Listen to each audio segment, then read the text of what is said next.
We have a guest today that was referred to, our great friend of the show, Steve Ramona. This is going to be amazing. We're talking about speaking with clarity, speaking with purpose, making connection with your speech, whether it's one-on-one or to a big group. Having a polished, perfect written script. And the reason why that's wrong is it doesn't sound like you. And if we reframe that to say, you know what, I'm just having a conversation, that idea will put you at ease, and it won't matter after a while who's in the room. It's what you bring to the room. If you think of the word, I'm nervous, right? Or think of the thought, I'm nervous. And it's not a fear of nerves. It's, wow, that energy could move me forward and motivate me to share some great information and help others. Every single thing about your business is built on emotion. You're losing money? That's emotional. You're making money? That's emotional. You win the client? That's emotional. You lose a client after 20 years? It's all emotional. This is what marketing, this is what life is all about. This is what speaking is all about. This is what human connection is all about. Any business, it's feeling. When you have real conversations, human to human, and expressing how you feel, AI cannot do that. AI has not lived experiences. It doesn't know what it's like to go into a restaurant and have a really good meal. It doesn't know what it's like to have an argument with a colleague. It doesn't experience those things. It could only reiterate what it hears. What is something that most people get wrong when it comes to public speaking? All right, welcome back to the Amazing Marketing Show. I am excited because we have a guest today that was referred to, our great friend of the show, Steve Ramona. This is going to be amazing. We're talking about speaking with clarity, speaking with purpose, making connection with your speech, whether it's one-on-one or to a big group.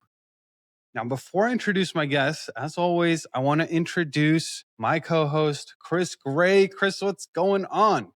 Dimitri, what up? I am living the dream. Excited to introduce Shelley Goldstein, who's the author of a #1 international best-selling book, Remarkable Speaking. She's worked on all the continents, or at least 5 continents, worked with thousands of professionals on speaking. And Chris, you and I talk about this. We started this show in part because we wanted to get better at speaking. This is going to be amazing for us to do this podcast. So without further ado, we're going to get into more of the qualifications and everything during the show. But without further ado, Shelley, welcome to the show. Dimitri, thank you, Chris. Really excited to be here. Shelley, tell us a little bit about you that I didn't quite mention yet. We want to know who you are.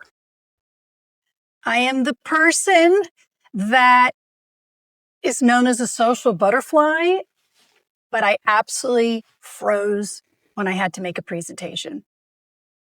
And what you may not know about me is, even though I've worked with all these people and from different countries around the world and different industries, I share the same fear that you share. And what I'm sharing today is how I got past that in maybe some unusual ways. So, Shelley, you've worked with so many people to help them get better at speaking and presenting, clarifying their messages. What is something that most people get wrong when it comes to public speaking? Having a polished, perfect written script.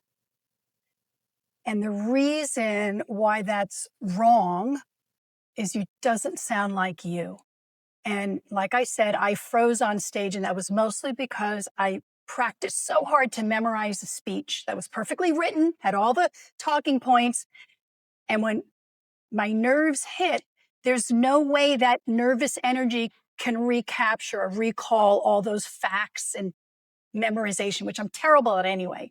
So if you get rid of all of that angst and anxiety right there of having to memorize and just be yourself and talk about your personal stories and journeys, you're going to make it a little easier for yourself.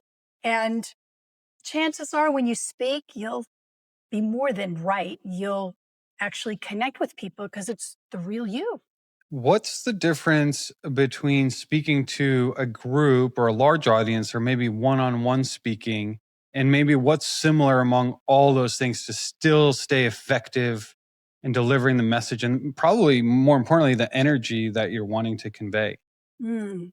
I'm going to start with the latter part of that because I like it better. That's what I lean into. There really isn't a difference. And you might be saying, well, Shelley, yeah, there's high stakes and low stakes. Truth is, we know how to speak. We speak all the time, whether you're in an airport checking in on a flight, maybe you're at the market buying groceries, or it's a high stakes pitch to a potential client. You're speaking. You're speaking something that you have purpose and passion about, or you feel is just a message you want to convey. So by reframing that idea and realizing, yeah, I'm just talking human to human, you're going to connect with one person, maybe one person out of 10, maybe one person out of 100. It really doesn't matter any more than the color socks you're wearing. So it's something we build in our head as a negative. It's something that we believe, but it isn't necessarily true. And if we reframe that to say, you know what, I'm just having a conversation, that idea will put you at ease, and it won't matter after a while who's in the room. It's what you bring to the room. Shelley, that makes a lot of sense.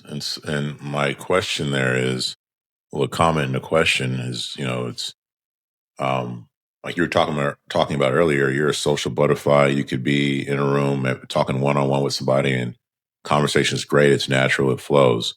To take that same frame and then do it from a stage is different. So how does one reframe it and take that real life, real vulnerable connection and conversation they would have one on one and do it to the masses or do it with the masses? You know, Chris, I really love this question because at the end of the day, you're conveying a message. One really big idea, one important thing that you want to convey. And if you think in terms of delivering something of value to the people before you, they're coming to hear what you have to say. And you're sharing information and you're engaging in conversation from that perspective. It seems to me, or what's worked for me, is I'm not selling, I'm not presenting, I'm not forcing an idea, I'm sharing an idea. And that takes the heat off. And that's the reframe I sit with.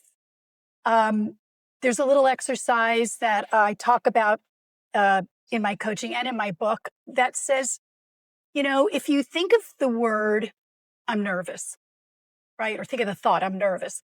It's energy in your body floating around. Now, the brain identified that energy as nervous. I'm nervous. But if the brain says, well, that energy, what if that's excitement? I'm excited to be here. I mean, just try saying that word excitement and not have the sides of your mouth curl up. And you're like, yeah, that energy is there to motivate me. All of a sudden, your brain starts to interpret that differently. And it's not a fear of nerves. It's, wow, that energy could move me forward and motivate me to share some great information and help others. Make it about others, not about yourself. Shelley, I want to get to some of the successes that some of your clients have had or you've had and business successes, how communication has helped with that. But I actually want to start with the failures. And you mentioned that you did freeze up on stage.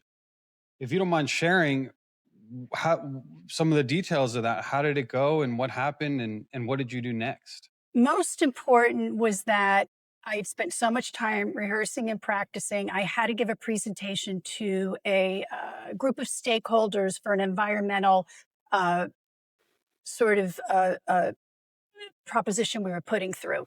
And again, I had studied, I had memorized, I had worked really carefully on a slide deck, and I had a little video that played, and the video just locked up. And I had no plan B, right? I'm just standing like, and I was shaking, my knees were shaking, my hands were sweating, and people were just looking at me, waiting for the next thing.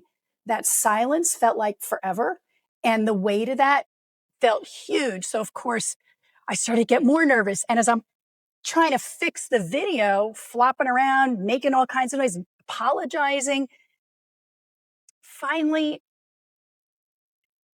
something I clicked, the video started to work, got back into the presentation. Now that failure kept me behind the scenes for a long, long time. I just couldn't go out there and speak anymore because I felt like I made a fool out of myself. The truth is that people in the room were really excited about the information I had to deliver. They actually empathized with me because, hey, I mean, Zoom, who doesn't forget where the mute button is to unmute? Or stuff happens, your slide deck freezes, you forget a line. The honesty piece of that is just saying, hey, this never happens, or folks, give me a second, or jump into another moment.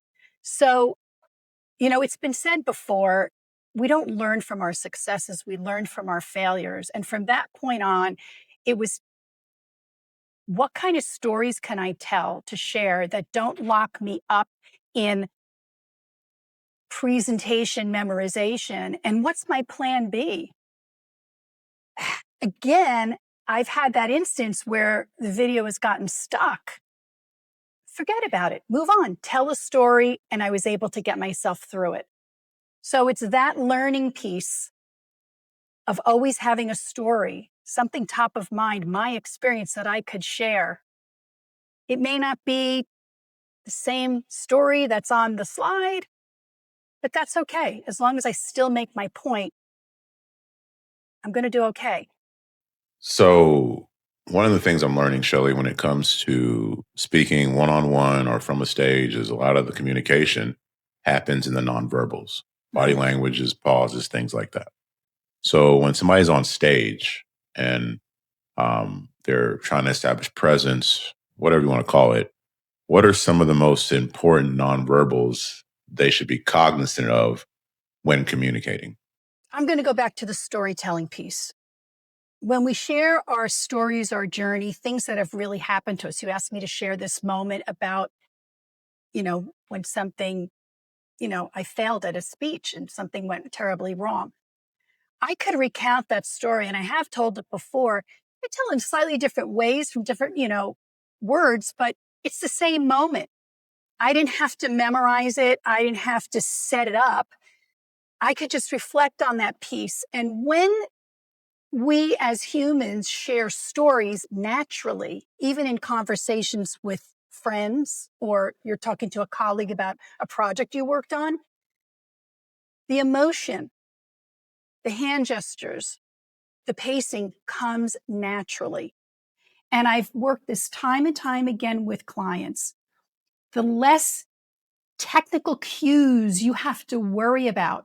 Raise your voice on that sentence. Be sure to emphasize this word.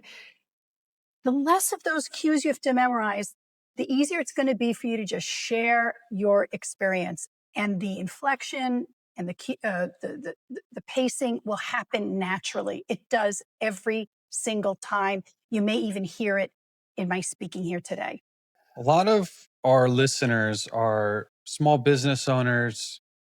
They're in the home services, or maybe they have an online business, maybe they're an e-commerce business. And a lot of the issues that come up in their business aren't necessarily inventory related or even fulfillment. It's a miscommunications that happen between the team members. And I know that you have a framework for it. So maybe if you could tell us about the remarkable framework in the context of this audience. Oh, I'd love to share it. And it's so true. Coming up with the framework came out of my own challenges with communicating with a team. I was on a marketing team. I was the director of marketing for a company for a long time. And there was a book I read in 2016 called Sprint by two guys from Google, Jake Knapp and John Zaratsky. And the book was basically about creating sprints that go from problems to prototypes in 5 days because they realized this was taking months and months to create. So they shortened the process. So I thought about that book and I applied it to my team. And literally, we used the same principles of setting these short sprints. We met for 5 days, about 15 to 20 minutes a day, and we identified what our problems were till the end of the week till we had a campaign.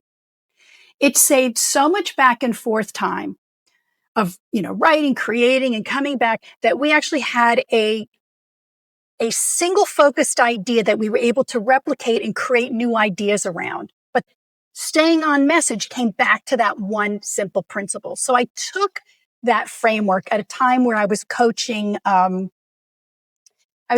group, a sales team from a cosmetic company, and they were selling and they would give me their sales pitches and it went on and on and on. And I, after 5 minutes, had no idea what they were even selling. I applied the sprint concept, but I did it in a slightly different way. And what we did was reduced their speaking time to 30 seconds to tell me what it is you want your audience to know and why it's important to you. And every single person within seconds was able to deliver it effectively, concisely, to the point, and brilliant ways of saying it that they couldn't have possibly written. And from that moment on, I knew I had something, and I developed the remarkable framework on those series of sprints. So in 4 minutes, you can identify what it is you want your audience to know and why it's important. So if you did that, or my clients do that now, before they go into a meeting, you're going in there with everybody knows exactly why they're there. You're breaking the gap between all the craziness in their day and bringing them right into focus. And you're leaving everybody with an actionable deliverable so that meeting, there's no question why you're there and why it's important. That is a powerful framework. And I think later on we're going to talk a little bit more about how they can learn more about that. And that's a good what to do. Let's talk about a what not to do. What's the biggest mistake, the biggest messaging mistake you see smart leaders make when the stakes are high? They talk about what they do, all the features, all the benefits, their whole resume. They list out projects and they don't get human. There's not a story behind it. Now I could sit here and say, I learned to speak. I learned to be a good communicator and I learned to be confident on screen. That's what I mean, versus me saying, I'm a social butterfly and I got on stage and I blanked out. When I go into my personal story, perhaps it brings you in. Perhaps there's a moment you could say, oh gosh, I remember a time when I blanked out or got nervous. That humanness, that storytelling piece is what executives feel they can't bring into that conversation. But I would challenge them, all of you, on this. Every single thing about your business is built on emotion. You're losing money? That's emotional. You're making money? That's emotional. You win the client? That's emotional. You lose a client after 20 years? It's all emotional. So being emotional and sharing a story is expressing how you feel about it. It's so unfortunate we lost this customer. You don't have to be crying on the floor hysterics. That's not emotion. It's just being expressive and saying, I'm disappointed. I'm upset. And that humanness over the features and benefits is the biggest mistake I see leaders using today or not using today. I'm trying to think through this to an example that I might use in my business. For instance, so I run a marketing agency and we work with clients that have nationwide or worldwide online businesses. They get leads or they sell products. And let's say a lead comes in as somewhat interested, and I need to talk to them on a sales call and get them to sign up with us. So, based on what you've said today, I need to I kind of want to get coached in this in this demo Great. sales call, right? So what should I think about in preparing for it? Like, what are my top 3 things that I need to make sure I touch on? Well, for starters, let me back up. I'm happy to coach you right now. Is there a particular product you're selling for real? A client need to buy? Yes, paid ads and data analytics and forensics. Great. So what's the key thing you want? What's the one big idea you want them to know? So I one thing want you them want, to yeah, I want them to know that I can use math and data to significantly increase their revenue with minimal risk. okay, that's a whole lot of information. What's the one thing that does? Saves time, saves money. It's a low risk investment to gain business. What short what's words? the what's the one thing that my service does for the prospect? Yeah, It makes them money. there you go. That sounds pretty intriguing versus, well, we have systems, we have, right? You follow where I'm going? So we help Yes, you make yes. money. So now the next step is that's the focus. That's the first thing. The main idea is we're here to help you make money. For example, what's an example of that? A real life client that in few words used your product. Real life client that had an already successful offer using one traffic source, in this case, Facebook ads. And we came in and used YouTube and Google ads to nearly double their revenues simply because we were able to add a new traffic source where other agencies couldn't. There you go. So let's start from the top. Here's what I want you to know. I'm here to save you money. For example, tell me about that client. And then I want you to end with, and I'm telling you this because, what's the value driven in there? I'm Just telling you this because I'm start from the telling you top. this, Start start from the from the top. top. Okay. Um, Here's hello, prospect. I'm here to make you money. For example, we doubled the revenues by adding a traffic source other agencies couldn't. And I'm telling you this because, what do you care I'm about? telling you, what do I care about?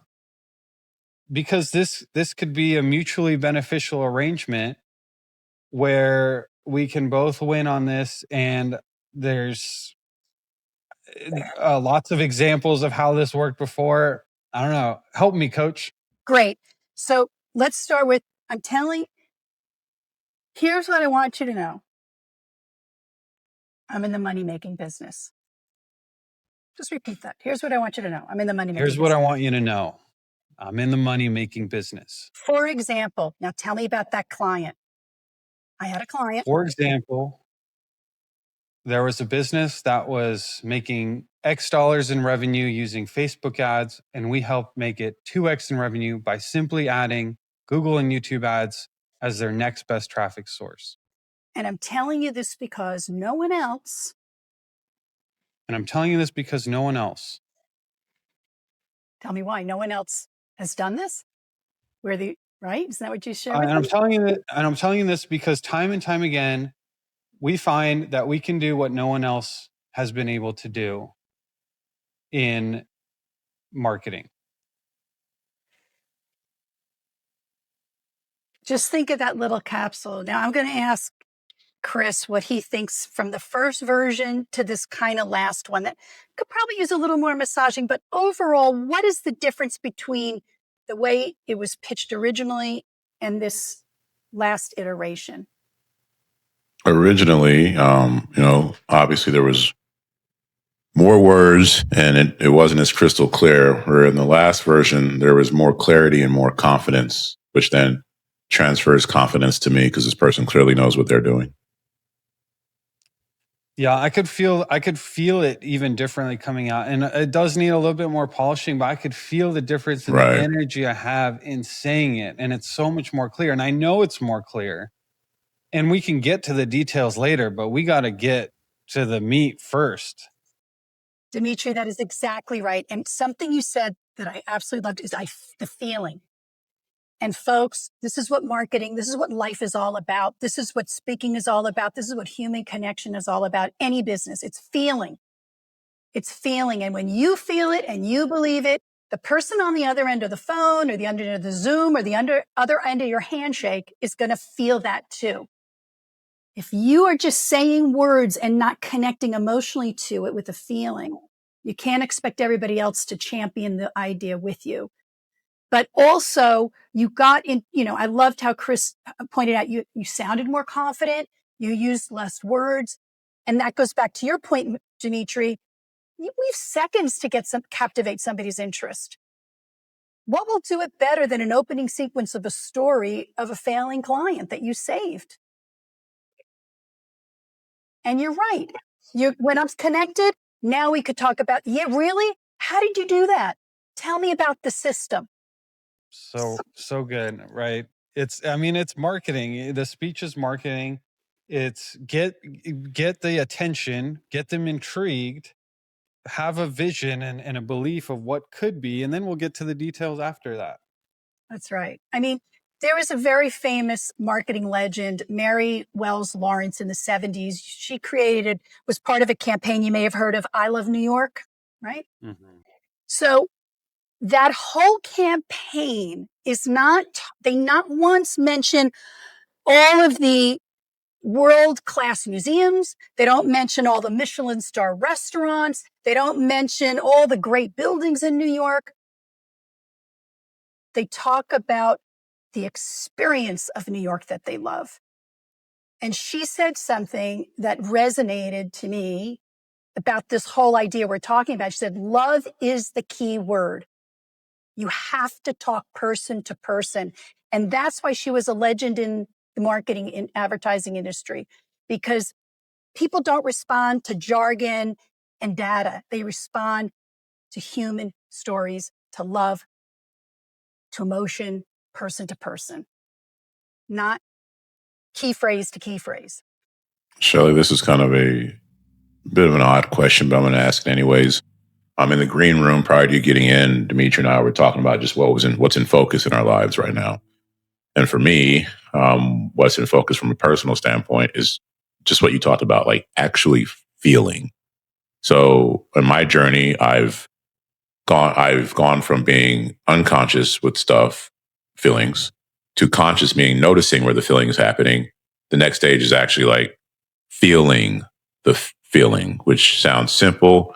It is not easy, especially for men of my age or whatever, men in general. You're told to just push that crap down, don't feel, just whatever. And so now, let's say you get a client, let's just say a man or whatever, and you're telling them, hey, like you need to communicate feeling, like you need to feel. And I could see them being like, what in the hell are you talking about? Like, how do I feel? Because that's how I was, just like, how do I feel the feeling? So if you get somebody like that who's directly asking that question, or you can tell that's what they need help with, how do you help somebody communicate feeling and emotion? Well, for one, I'd never tell them you need to have more feeling. I'm not in this is what you need to do type of coaching style. My style is very experiential, and exactly like we saw with Dimitri, it was he that said, I'm feeling. So I'll bring you around with storytelling. I'll direct you so that you can get to a point, talk about something you know, and the realization is on you. And clients, whether they're men, women, any walk of life, it's that individual that says to me, this is feeling amazing. I really was moved by that. I could sense the difference. Yeah, that it's palpable when you don't have to be told to feel, you just end up feeling it. Yeah, I could say, if I could just say, I was the kind of kid that never wanted to be told what to do. I was rebellious against anybody that told me something, my mother, the school, whatever. And growing up, I became very, sort of defensive about things. I was protecting myself all the time. And the truth is, once I realized that, and I started finding ways that I could learn without being told what to do, but by experiencing something, I'm coaching people the way I learned. And so I'm sharing that by saying, I'm not going to tell you what to do, but I am going to try to encourage you. I'm going to tell you things you may not want to hear, but the growth piece, the learning piece is really an exploration of yourself. And once you get to that epiphany in that place, now you're in your head and you're taking your journey and you're making it personal to you. Yeah, and I think so many people listening to this show who are business owners, entrepreneurs, first of all, they can probably totally relate to not wanting to be told what to do. And that's how they ended up being in the industry that they did. Right. And,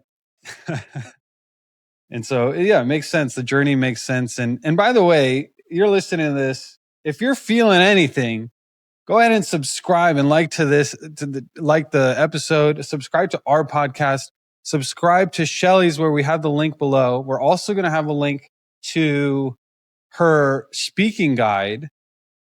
And I want to get to that a little bit more. But before, I want to ask you about 2026 and beyond. And we know the landscape of marketing and business and everything is changing so fast with AI. What does it mean to communicate and be human in the age of AI? Have real conversations with real people.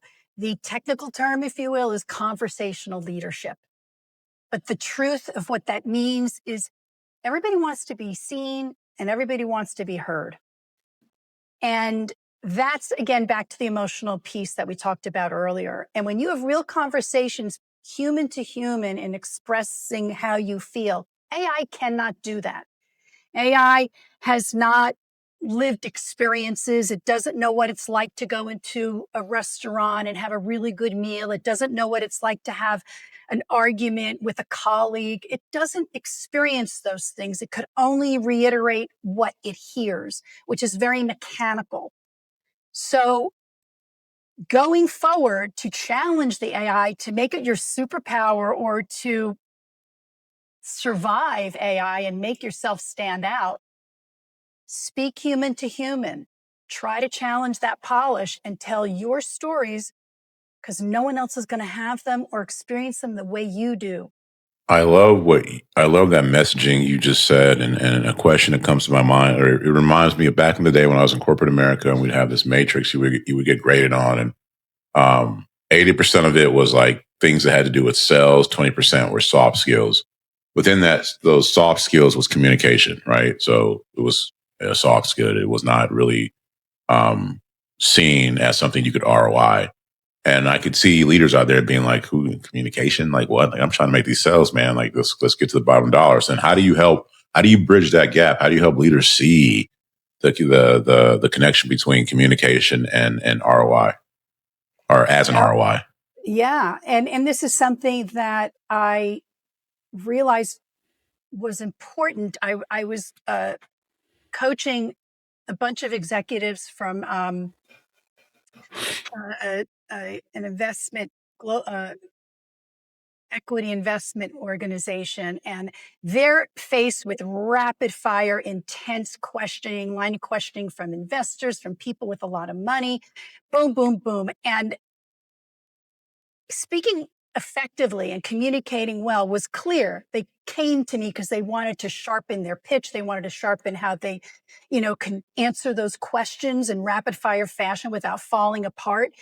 And what was interesting is we actually did a case study because I said, you guys are numbers people. What if I could show you a number, how what you're doing here with the communications is actually moving the needle on the bottom line of your business? So what we did was we started to measure the impact of the effective communications. For example, one executive, we calculated that they were able to reduce an hour meeting to 30 minutes. They had about 10 meetings or so a week. At the end of the week, they saved almost 19%. It was 18.75% of their time, reclaim their time, just by having shorter meetings, effective and shorter meetings, because everybody walked away and knew what they needed to do. Then we multiplied that time savings by their salary. And at the end of the year, it was over a 5-figure savings.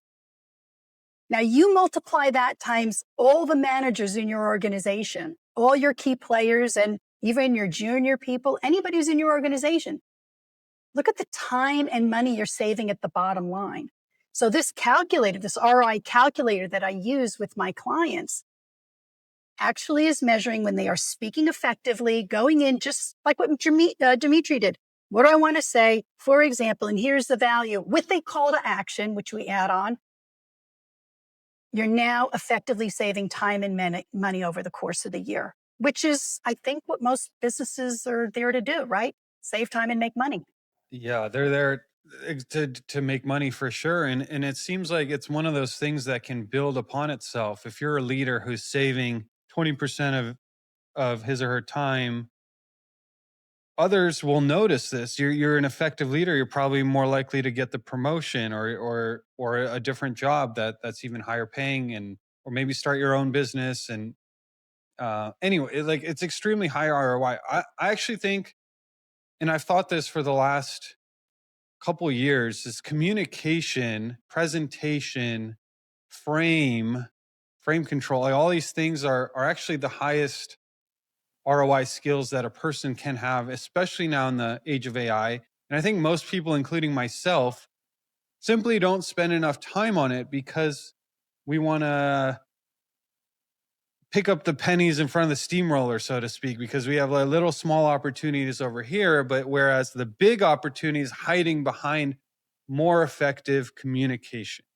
So I literally just worked with a client who is a senior developer for a marketing technology company.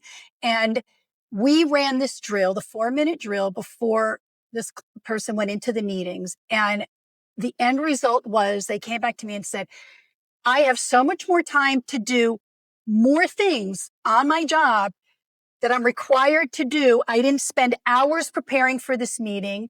He even had a slide deck, and we used the framework on the slide deck, and without even AI touching it, they were able to crystallize their idea. They knew exactly what they wanted to say. We built a whole layout in minutes of this deck, and it made it much easier for the teams and everybody to put those graphics together, the ideas together. And again, to your point, this person saved so much time, they could actually do the work they were hired to do and not preparing for meetings. All right. Shelley Goldstein, international bestseller, amazing coach. Thank you so much for visiting the Amazing Marketing Show. It's great to have you.